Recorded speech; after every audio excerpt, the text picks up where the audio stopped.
বসন্ত আসার পরেও আমি চারপাশে কোনো প্রজাপতি দেখতে পাচ্ছিলাম না, তাই জন্য ডিসাইড করলাম একটা প্রজাপতি বানাবো কাগজ দিয়ে। তো সেই অনুযায়ী কাগজ দিয়ে প্রজাপতি বানানো শুরু করলাম। একটা কাগজ বর্গ করে কেটে নিয়ে এভাবে ভাঁজ করে নিলাম।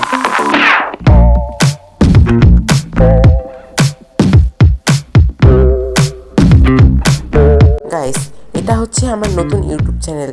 তো তোমরা যারা আমার এই চ্যানেলে নতুন তারা অবশ্যই চ্যানেলটিকে সাবস্ক্রাইব করে দেবে। এইভাবে ভাঁজ করার পর কর্নারগুলোকে গোল করে কেটে নেব আমি।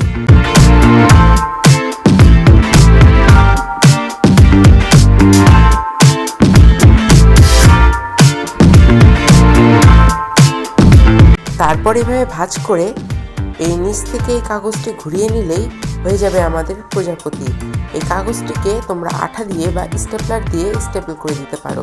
আমি এখানে স্টেপলারটাই ইউজ করেছি, কারণ আঠা একটু সময় লাগবে শুকোতে। তো তোমাদের কাছে এটা কেমন লাগলো জানিও কমেন্টে। Bye bye.